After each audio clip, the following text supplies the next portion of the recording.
ಈಗ ದೀಪಾವಳಿ ಹಬ್ಬದ ಸಮಯ ಆಗಿರೋದ್ರಿಂದ ನಾವು ಈಗಾಗಲೇ ಲಾಸ್ಟ್ ವೀಕಲ್ಲಿ ನಮ್ಮ ಸಾರಿಗೆ ಆಯುಕ್ತರು ಒಂದು ಎಲ್ಲ ನಮ್ಮ ಅಪರ ಸಾರಿಗೆ ಆಯುಕ್ತರು ಮತ್ತು ಜಂಟಿ ಸಾರಿಗೆ ಆಯುಕ್ತರುಗಳಿಗೆ ಒಂದು ನಿರ್ದೇಶನ ಕೊಟ್ಟಿದ್ದಾರೆ ಎಲ್ಲ ಪ್ರಾದೇಶಿಕ ಸಾರಿಗೆ ಅಧಿಕಾರಿಗಳಿಗೂ.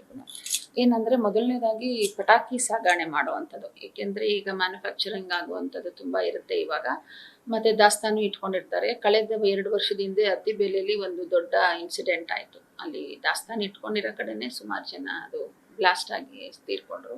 ಮತ್ತು ಅದರ ನಂತರ ಅದರ ಸಾಗಾಟದ್ದು ಸ್ವಲ್ಪ ಪ್ರಾಬ್ಲಮ್ ಆಗಿತ್ತು.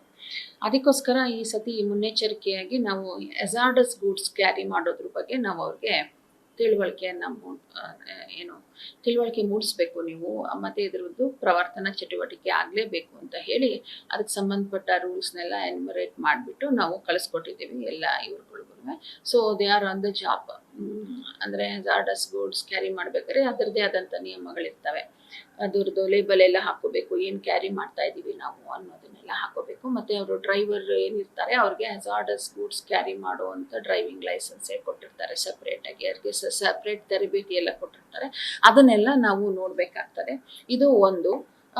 ಇದು ಸಾಮಾನ್ಯ ಏನಾಗ್ತದೆ, ಗೂಡ್ಸ್ ವೆಹಿಕಲ್ಸಲ್ಲಿ ಇದು ಹೋಗುವಂಥದ್ದು. ಒಂದೊಂದು ಸಮಯ ಏನಾಗುತ್ತೆ, ಪ್ರಯಾಣಿಕರು ಅವರು ಪಟಾಕಿ ತಗೊಂಡು ಹೋಗಿ ಹೊಡೆಯುವಂಥ ಸಂದರ್ಭದಲ್ಲಿ ಕ್ಯಾರಿ ಮಾಡುವಂಥದ್ದು ಪ್ರಯಾಣಿಕ ವಾಹನಗಳಲ್ಲೂ ಇರುತ್ತೆ, ಕಂಡು ಬರುತ್ತೆ. ಅಂಥದ್ದನ್ನೆಲ್ಲ ನಾವೀಗ ಚೆಕ್ಕಿಂಗ್ ಮಾಡಲಿಕ್ಕೆ ಹೇಳಿ ನಾವು goods vehicles as well as ಪ್ರಯಾಣಿಕರ ವಾಹನ ಎರಡರಲ್ಲೂ ಚೆಕ್ ಮಾಡಿ ಅಂತ ಹೇಳಿದ್ವಿ.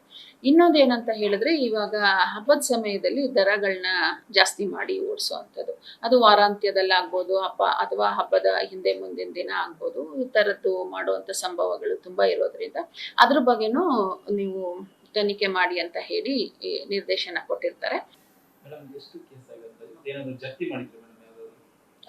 ಜಪ್ತಿ ಮಾಡಿರೋದ್ರ ಬಗ್ಗೆ ಮಾಹಿತಿ ಬಂದಿಲ್ಲ. ಕೇಸ್ಗಳು ತುಂಬಾನೇ ಹಾಕ್ತಾ ಇದ್ದೀವಿ. ಅಂದ್ರೆ ಅವರ ಈ ಹಿಂದೆ ಸಾರಿಗೆ ಇಲಾಖೆಯಿಂದ ಆದೇಶ ಆಗಿತ್ತು, ಹೆಚ್ಚುವರಿ ವಸೂಲಿ ಮಾಡಿದ್ರೆ ಲೈಸೆನ್ಸ್ ರದ್ದು ಮಾಡ್ತೀವಿ. ಲೈಸೆನ್ಸ್ ರದ್ದು ಮಾಡೋದು ಅಂತ ಹೇಳಿದ್ರೆ ಅದು ಮೊದಲನೇ ಅಫೆನ್ಸ್, 2ನೇ ಅಫೆನ್ಸ್ ಅಂತೆಲ್ಲ ಇರುತ್ತೆ. ಹಾಗಾಗಿ ನಾವು ಆ ಥರದನ್ನೆಲ್ಲ ಪಟ್ಟಿ ಮಾಡಿ ನಾವು RTO ಅವ್ರಿಗೆ ಇಲ್ಲಿ ST ಸೆಕ್ಷನ್ಗೆ ಕೊಡಿ ಅಂತ ಹೇಳಿದ್ದೀವಿ. ಅದ್ರ ಪರವಾನಗಿ ಮೇಲೆ ನಾವು ಕ್ರಮ ತೆಗೆದುಕೊಳ್ತೀವಿ. ಪದೇ ಪದೇ ರಿಪೀಟ್ ಆದ್ರೆ